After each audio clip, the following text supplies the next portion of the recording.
Support for this podcast comes from Frito-Lay in the 2023 Snack Bracket Championship. The Frito-Lay Snack-It Challenge is underway, and fans are voting on their favorite snacks to crown champion. We're talking about prime-time matchups between the best 64 snacks in the land. Will Ruffles Ridges reign supreme?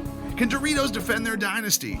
Or will Smart Food use their smarts for a surprise upset? Only you can decide. Get in on all the action for a chance to win up to $1,000 or a year's worth of snacks.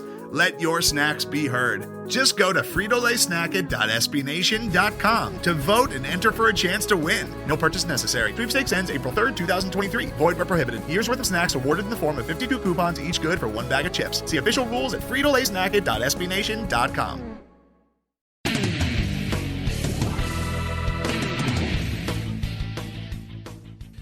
Welcome to our summer sessions here on the Black and Gold Banneret podcast. I'm Jeff Sharon along with Eric Lopez, and we continue our little roll through the off-season here as well.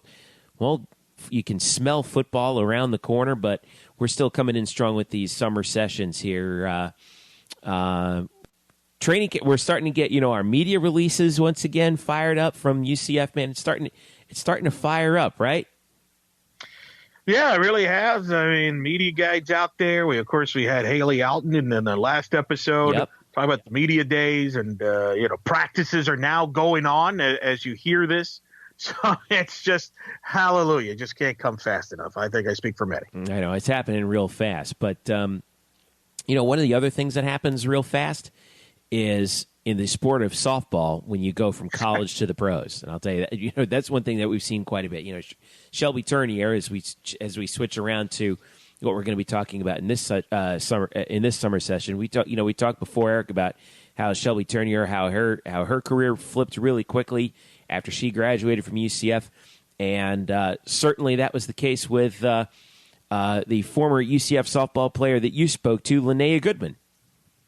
Yeah, it's hard to believe. It only seemed like yesterday. I met her when she walked in on campus as a freshman and earned the job at left field and was very quiet. And here we are before you know it. Not only is her college career done, one of the most decorated careers in UCF softball history, but she's playing internationally in one of the bigger events in the summer in the European Championships for softball. She just played in that in Italy the last week of June and July for Team Sweden, the Swedish National Team. And wow, what a treat. Very interesting. You mentioned the success that UCF softball's had. You got Shelby Turnier playing in the NPF with the Chicago Bandits, who I got a chance to talk to and hang out with a little bit. They were in town about a week or two ago.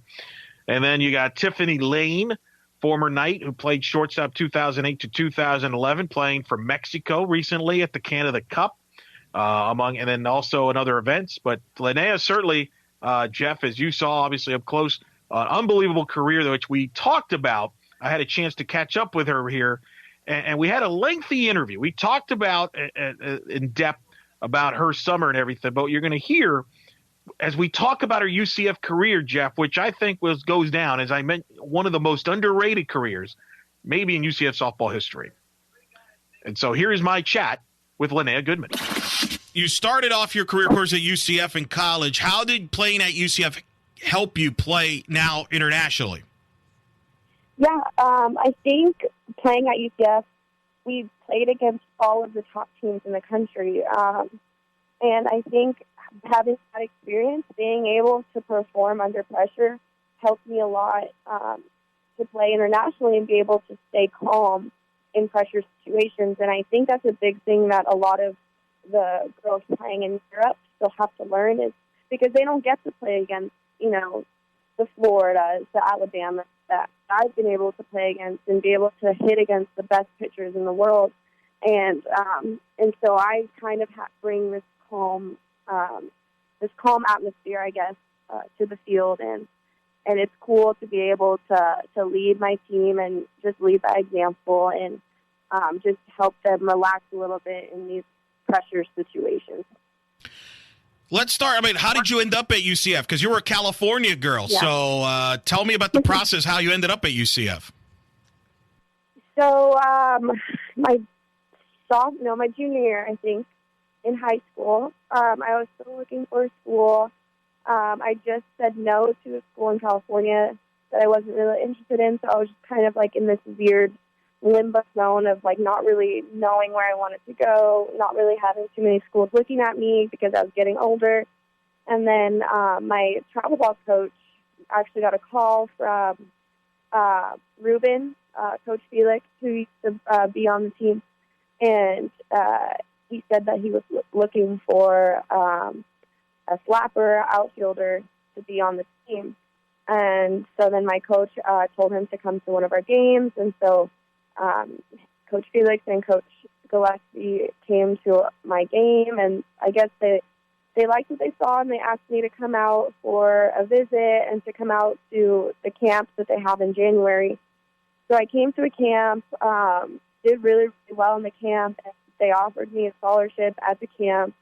And it took me a couple of weeks to decide just because I never really thought about leaving California. And it was just a really big decision for me. But ultimately what made me want to go to UCF was that I could see it being a second home for me.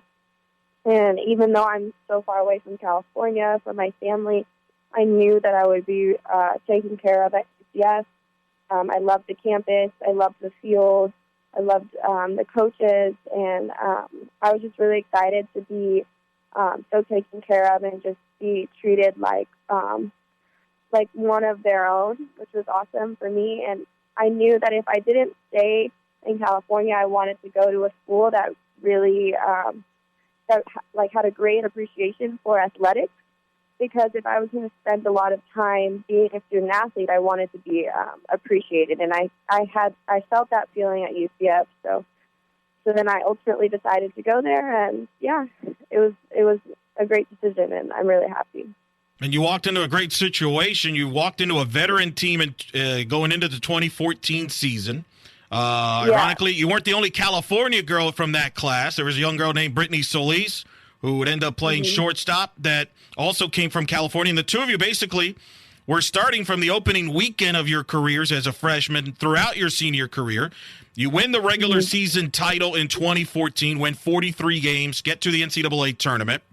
2015, the magical year, you win 50 games as a team, get nationally ranked. You win the conference regular season title, and you win the tournament title at home against Tulsa. And then 2016, you make the NCAA tournament. In the meantime, you're putting up numbers. You're top 5 all-time in hits, top 5 in batting average. You break the single school record for most base hits in a game in your senior year with 5 against Memphis. What jumps out when you look back now in your UCF career, if you've had a chance to reflect, what's the first thing that pops in your head? Wow. I think definitely my sophomore year was just the entire year was just insane. I think that was when I had, I guess, the most confidence in not just myself. It wasn't like I had the most confidence in myself, but just the most confidence that every single game we played, that we were going to win, or at least be so close to winning. And that was such a great feeling because it wasn't just me that had that confidence in the team. It was every single player on the team that had that confidence in the team.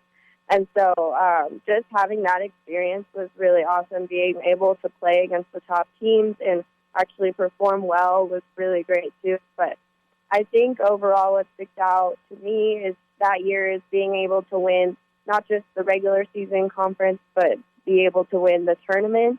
And we were not expected to do either, which was great. And Dan McCloskey came up with that walk-off home run. I will always remember that too. So that was definitely that was an awesome year. And I mean, each year was really great too. There were great moments in every year. My freshman year coming in and being able to win the regular season conference, and then junior year, us performing well against Alabama and just defying odds every single year when everything was against us, I think was something that I'll take away from my college career. You mentioned Alabama. UCF beat Alabama in opening weekend 2016. Packed house, first ever top 25 matchup at the UCF Softball Complex. Your senior year, you set the school record, 5 hits in a third game against Memphis. You win the series on a walk-off triple play. Your defense gets a triple play. Yeah. Megan Greenwell, bases loaded, nobody out. UCF up 10-6, throws to home plate. Then they throw to third base, get a triple play to end the game. You get 5 hits in that game. That's the school record. Tons of UCF players have always hit 4, can never get to 5. What do you remember about that game? Did you know at the time what was at stake when you got that 5th hit? I mean, I knew it was 4 for 4 before my at-bat. And I knew that at-bat could be 5 for 5. But I think I've went 4 for 4 a couple times before, I think. And I wasn't really thinking about going 5 for 5 just because I thought it was, like, so out of reach a little bit. And I can't remember who was on base, but I remember there was someone on first and someone on second. And all I was thinking was, we just need to score these runs right now. And so I was like, we just need to score these runs right now. I just need to hit it up the middle so we can score these runs right now. And that's what I did. And then after I hit it, I was like, oh, wow, that really was 5 for 5. Like, I didn't even think that would happen. I was just thinking about trying to score the runs.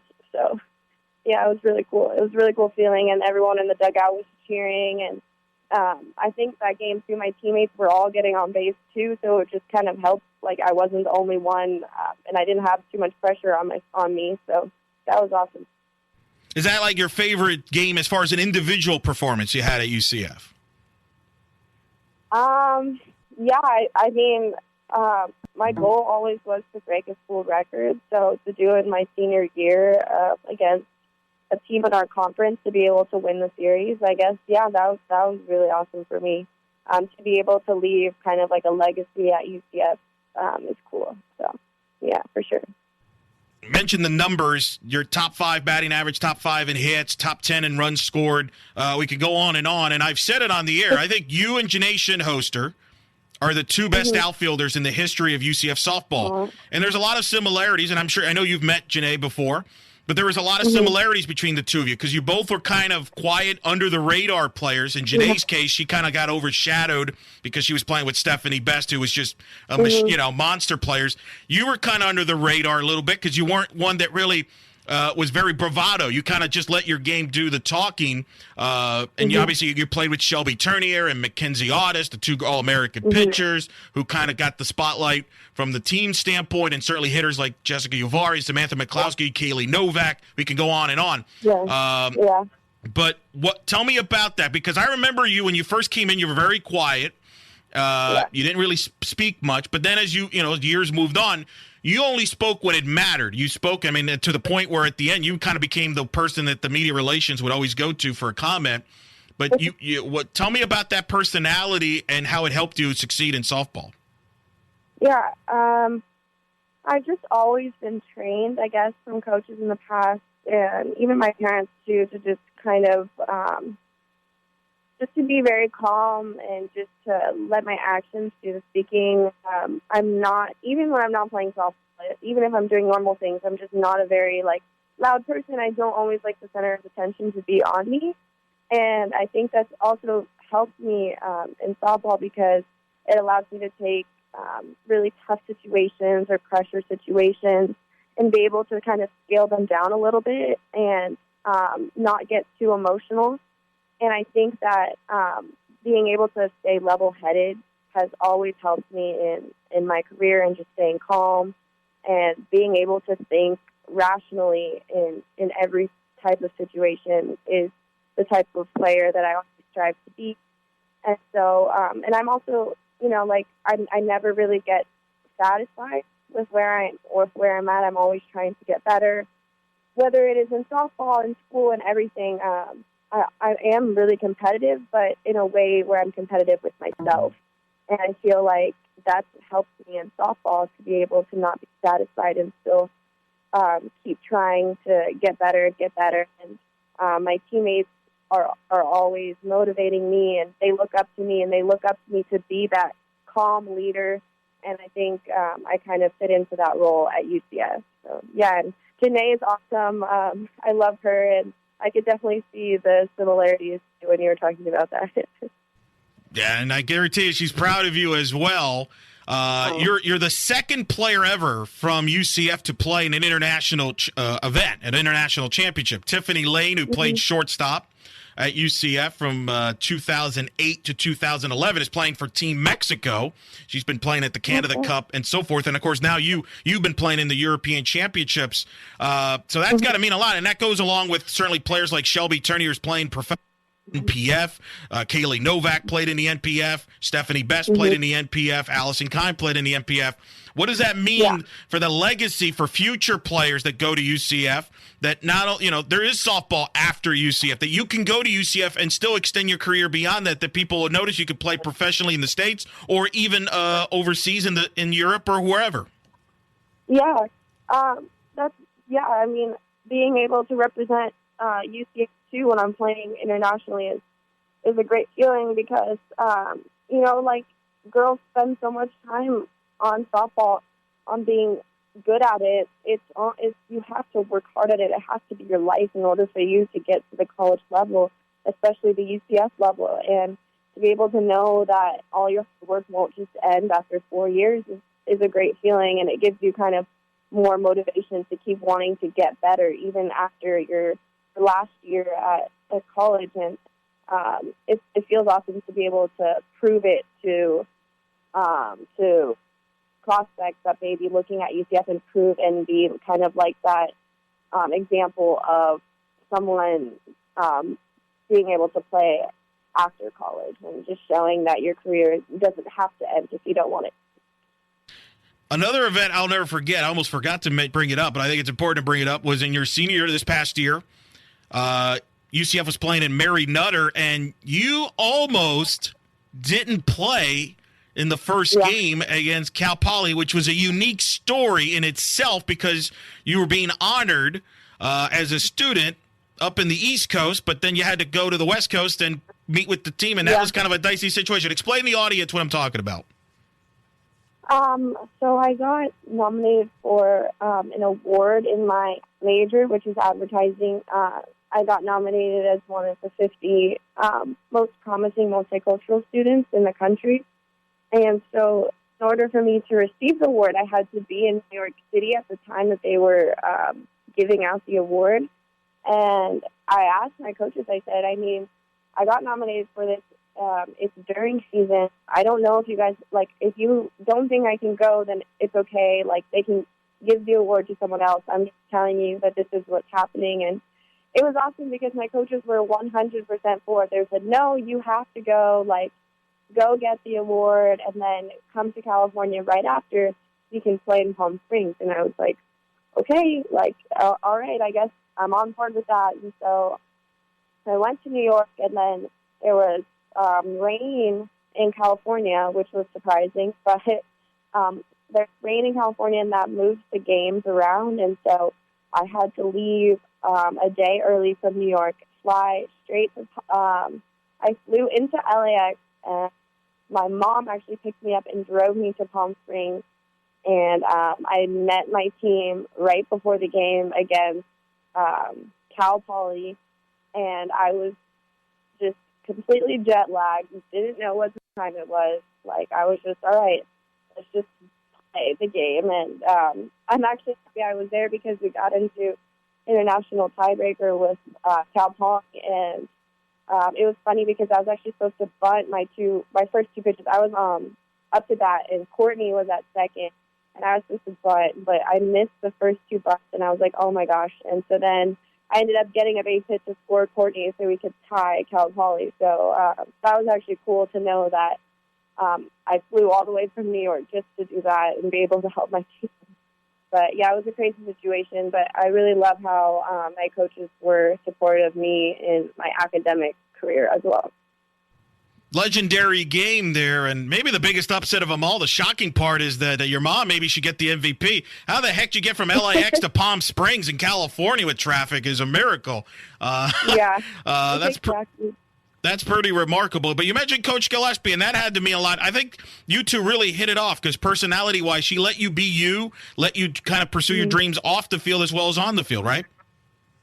Yeah, definitely. That was one of the reasons why I did choose UCF too, is because like I said, I'm really focused on my academics too, and so I wanted to go somewhere where I would be supported and do whatever I wanted to do academically, while also being able to do what I wanted athletically, and being supported in both realms, and not having them be necessarily separate, but just having them be supported at the same time, because being a student athlete is really difficult.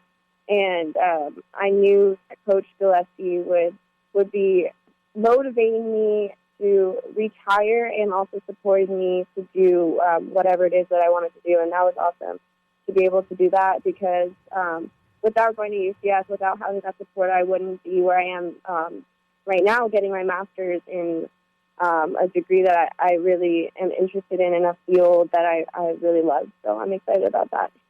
Well, and I know that she's excited for you, as many people that have followed you throughout your career are excited for you. Congrats on a great career at UCF. Great tournament up in Italy there at the World Championships. And I guess the last thing is, what advice would you give as far as tell the audience, now that you've been through the States, you're playing over in Europe, you know that's going to be a topic for years to come here as far as, the softball growing of the sport. What advice would you give to a young girl now that either wants to go to college or play internationally? Well, I guess the best advice I could give to a young girl is just don't ever, this might sound cliche, but literally don't ever give up. I was in my junior year in high school not knowing I wanted to, not having any schools looking at me, and then having UCF come because I just was still persistent. I still knew that I wanted to play college softball, and just never, ever giving up on your goal. And if you have a setback, that only means that you have to work harder. A failure isn't really a failure. It's a learning experience.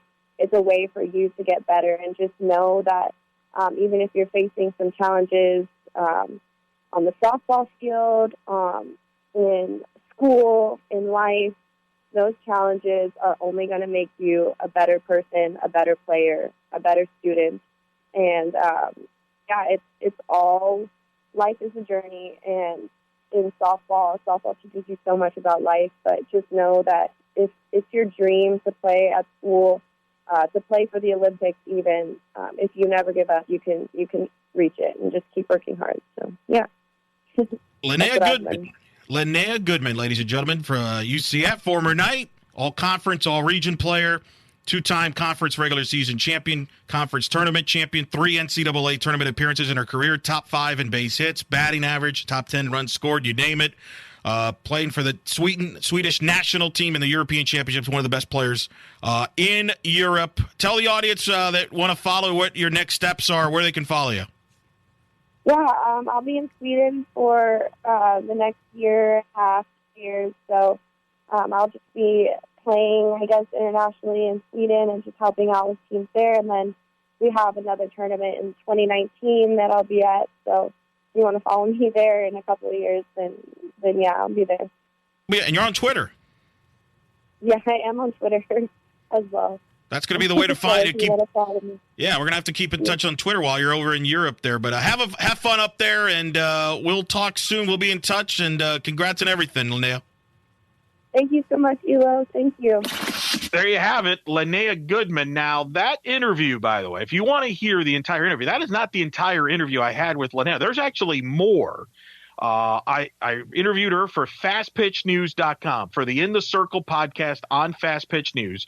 We went 40 minutes, Jeff. We've done about 40 minutes with Linnea. She talked about softball in Europe, which is fascinating, talking about the culture and softball in Europe compared to the United States, the level of play over there. Sweden finished 8th in that European Championships. Linnea was one of the best players in that tournament, hit over 600 with 2 home runs in that championship. We go into all of that in that interview. So if you want to hear more, go to In the Circle on Fast Pitch News, on FastPitchNews.com. There's a podcast site. Plus, Jeff, I know you will put the link up to that interview. Yep. On our site as well.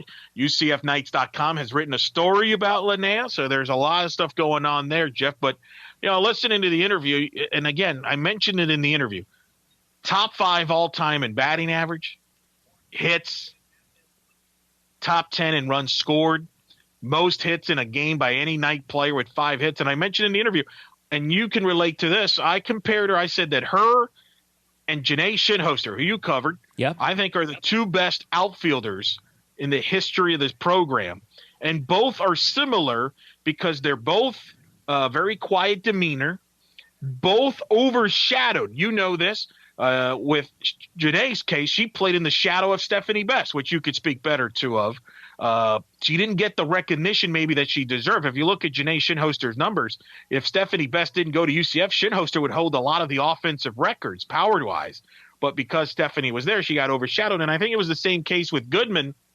She put up big numbers offensively. I just mentioned it, but she was overshadowed because she played with players like Shelby Turnier and Mackenzie Audis pitching-wise, Samantha McCloskey, who hit the big home run against Tulsa, Farrah Sullivan and Jessica Uvari were both Player of the Year players in the American Conference, Kaylee Novak, the all-time stolen base leader. So she kind of got overshadowed, but if you look at her numbers, she's not the power hitter that Shinhoster was, but she played every game, and she got on base, and you look at the offensive numbers, batting average, on base, and all that. She's in the top 10 in almost all those categories, and I think her and Shinhoster are the 2 best outfielders that program's ever had. Is Linnea Goodman the most underrated player in softball history for UCF? Could be. It could be. I mean, like I said, her and Shinhoster, I mean, certainly her because, again, you maybe take it for granted. I mean, she was in the lineup pretty much every day in her career since the opening weekend of her freshman year. Her freshman year, she missed a game or 2 because of a injured ankle. But other than that, she's been pretty reliable playing in the lineup and been hitting either in the 1 spot or in the 2 spot. And certainly as we go into 2018, that'll be one of the big questions will be who takes up that spot. So you're right. Very solid, dependable player, all conference and all region player. I think you're right. I think she's definitely in that category that you've described. Well, she's I mean, her career, like we said, speaks for herself. We wish her the best of luck as she represents Sweden, going forward. And we want to see more of her on the softball diamond. So once again, thanks to Linnea for her time and best of luck going forward. So, all right, Elo, so as we continue on, before we go here, a couple of things that we wanted to talk about real quick. Actually, just one real thing that we wanted to just touch upon just recently in the news. So Charter, which is the parent company of, what was Bright House Networks, which is now Spectrum, announced, this is according to an article from Hal Bodecker, the TV guy at the Orlando Sentinel, they are going to kill off the former Bright House Sports channels, Channel 47. There used to be Catch 47 in Tampa, Bright House Sports Network in Orlando, and they used to do a lot of high school. Now, I remember when I was working at UCF at the time, they were trying to do UCF sports as well, and I think they actually did broadcast a couple of UCF games. Yep. Oh yeah. Including I think a football game. It was I forget who it was. I think it was South Carolina State that they may have gone against. They did. Yeah, they did select football games. I mean, I'm trying to remember. And they had a couple volleyball matches and soccer a couple times here and there. And then UCF kind of was like, even though your name's on the stadium, I remember that it wasn't the biggest. It wasn't something that UCF wanted to do very much in the future because it was only available in Central Florida. And in Orlando and Tampa, and they wanted those games available, all throughout the state, if not throughout the country, and that's why they, eventually they got the deal done with ESPN when UCF jumped over to the American. They got more games on Conference USA with ESPN3 and all that stuff, but kind of a bummer for high school coverage in the area, don't you think, Eric? Yeah, I mean, obviously, I was biased. You mentioned that I enjoyed those times where they did UCF broadcasts, especially the football games. They did it for a couple of years. I want to say it was like 2010, 2011. I know that because I did official stats for them. So I did official stats for them and basketball. They did men's basketball. In fact, that was during the Marcus Jordan era. In fact, I'll never forget the football game. One of the games they did was the UCF Marshall Monsoon. If you remember, that was with the tropical storm type conditions. I was there, and it was kind of wild. But you're right. It's going to be unfortunate from the local coverage. I know some UCF fans liked it because you get to watch some of the recruits that were coming to UCF in respective sports. They also covered the FHSAA playoffs in all the sports as well. Yep. They had a big contract with the FHSAA. They covered the state championships. That's going to be, and that's unfortunate. It's going to be interesting moving forward. What happens to that? Does that disappear? Does that go into streaming? Does a Sun Sports or Fox Sports Florida pick it up? I don't know. That's going to be some interesting questions moving forward. Obviously, from a coverage standpoint, if people have been watching it, Aaron Campbell, who we've had on this program, is the volleyball analyst, for example, for their high school coverage. That's where she's got her start in broadcasting because she got – and in fact, I know the story. She got started because Bright House was carrying a UCF volleyball game, and they needed something to do in the intermission. I think back then they had Eric Kohler and Michael Donald doing volleyball, which just, with all due respect, they're good friends there. That's not really what we expect in a volleyball game. So they actually interviewed Erin Campbell in intermission, and I think they liked how she interviewed, that they gave her the opportunity to do the analyst, I think, the following year for the high school stuff, and she's been doing that for a while. Obviously, then you've seen Michael Donald has done basketball for Bright House for a lot of years. That's where he got his start as far as, he did radio with Mark Daniels, but then on the TV side, he got his first break doing Bright House with David Bauman. Yeah. I was the spotter and stats for some of those games as well. So you've had that. Stephanie Best has done some softball telecasts for them in the high school landscape. So there's been some UCF finger, prints in that. And so that's unfortunate that those opportunities go away because I think, and think about this, Jeff, Tanya Jarvis, who you covered volleyball.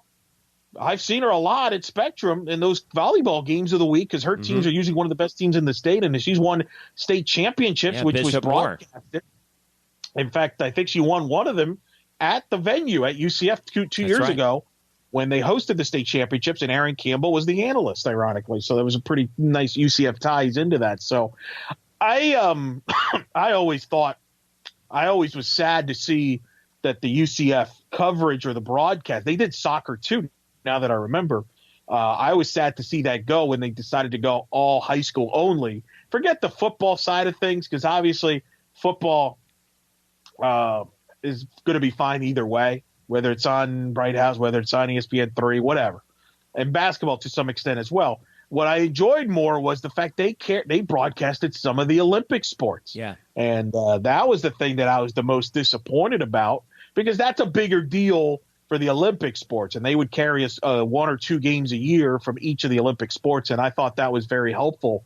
And that was the part I was bummed out about. But certainly disappointed to hear that news when it did. It's been, and unfortunately it's been the norm in the industry. So we're not surprised, as we've really, Jeff, if you look at 2017 from a local and national media standpoint, one of the bigger stories has been all the changes and layoffs in the industry that's happened and across the board with ESPN and with Fox and Yahoo and even locally, obviously, at the, and all that. So tough year for the industry, and that's a whole other story for another day. But hope for the best for the people there that work there. I know a lot of friends. I have a lot of friends there, and I certainly can relate. And I hope that things work out. And I think it will for most, but certainly still not an easy situation. Yeah, I totally echo you on that. There's we have a bunch of folks who've worked through, and we've sort of been kind of tied in with that network, having to do with.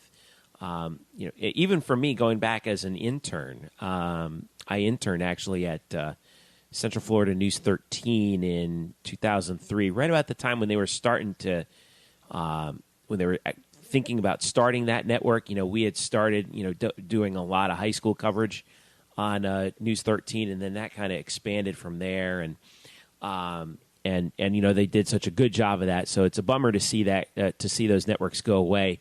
I hope we do get a little bit more high school coverage locally on some local network somewhere that we can see.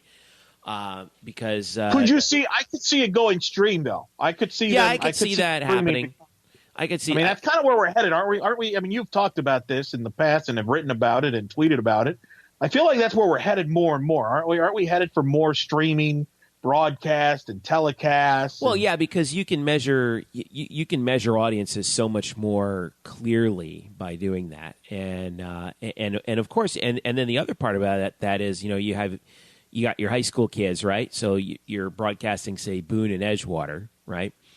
And the kid's grandma who lives in New York, she can't watch it, but you put it on streaming and they can. Right. And that's another revenue stream that you can tap into. So, like I said, we know a lot of folks over there who who've worked very hard for a long time on that network.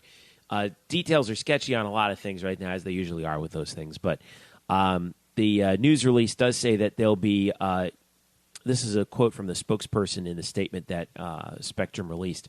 We've also decided to elevate the depth of our sports coverage and leverage the power of our local news channels in Florida by scheduling a nightly 30-minute sports show on Bay News 9, Tampa, and News 13, Orlando, end quote. No word on whether or not those will be separate shows or the same show simulcast on both networks, but hopefully they'll be separate. I know that they were back in the day when I interned at Channel 13. We did the high school show on Friday nights. It was me, and I was interning at that time under Jason Mader and Matt O'Connor, Denise Cullen, and later on after Jason left, David Bauman would work there for a while, and then they kind of combined everything at the time, with Bay News 9, but.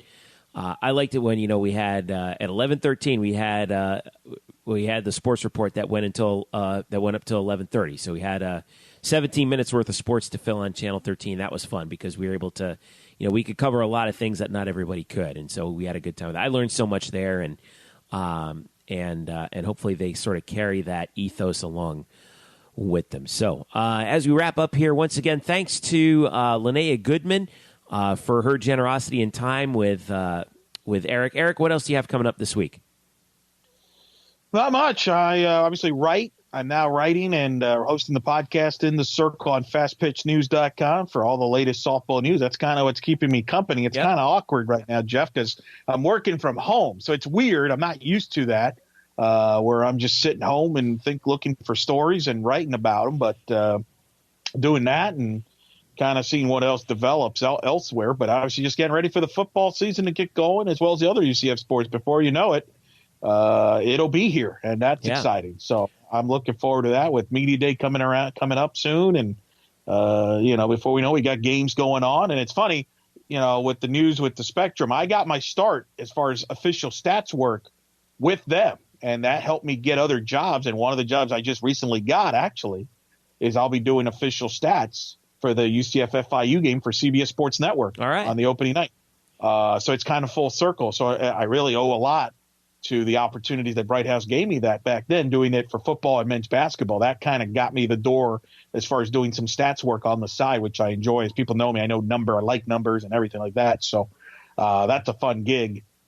And having done talent stats as well, I've worked with, your good friend, your mentor, Dave Ryan, among others. So that was, and David Bauman, as you mentioned. So something about those Syracuse guys.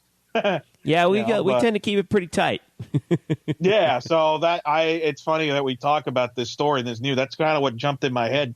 Without Bright House, I don't get the door in there as far as doing stats. So, that's kind of what I got coming up in the future. So pour one out for Bright House Sports Network. So, and Spectrum Sports, as it was known, but we always knew it as BHSN. So. Right. Cool. So we've got football coming around the corner. I am actually going to be heading on vacation this week and up north. I'm going to be checking it. Yeah, I'm actually. So here's the deal, Lopez. I'm going to be going up to New Jersey and New York to visit some family, and I'm going to be stopping by Giants camp.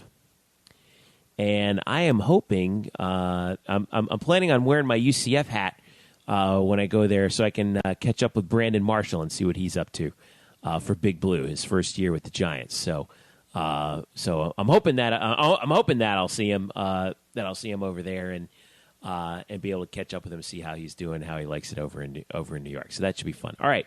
So don't forget to follow us on Twitter at UCF_Banneret. Also hit us up on Facebook. You can follow me on Twitter at Jeff_Sharon and follow Eric Lopez at Eric Lopez Elo. And don't forget to follow Fast Pitch News at FastPitchNews.com. That's where you can check out my podcast, In the Circle on Fast Pitch News. If you go to FastPitchNews.com, you can see they'll have a section there on a podcast there, and that's where all the podcasts are. And you can see all my writings there, where I write about some of the news that's going on in the world of softball. So, and you guys have sorry about that. You guys also have a handle for the podcast too, right? In the Circle SB, is that right? SB. That is correct. That is correct. We have had great guests there. You helped out, assisted recently. We had Jessica Mendoza on that show as well, and that was a lot of fun and a blast. So but we have a lot of guests that's in softball circles, and in fact, at the time of this recording, I had just gotten back from Clearwater, covering the junior championships. So nice. That was a lot of fun to do, and so it's interesting. There's a lot of stuff going on, and one of the things that's going on in the industry, you got to adjust to what the niches are and find those niche. And fortunately for me, softball has been that. So I'll be doing that as well in the time coming. So that's where you can see some of my writing and the podcast. And for this podcast, of course, don't forget to follow us on iTunes. Make sure you download us, give us a rating, subscribe, tell your friends. Also hit us up on Google Play, SoundCloud, and TuneIn. So for Eric Lopez, I'm Jeff Sharon. This has been the summer session for this week with Linnea Goodman on the Black and Gold Banneret podcast. We'll catch you again next week. Until then, go Knights.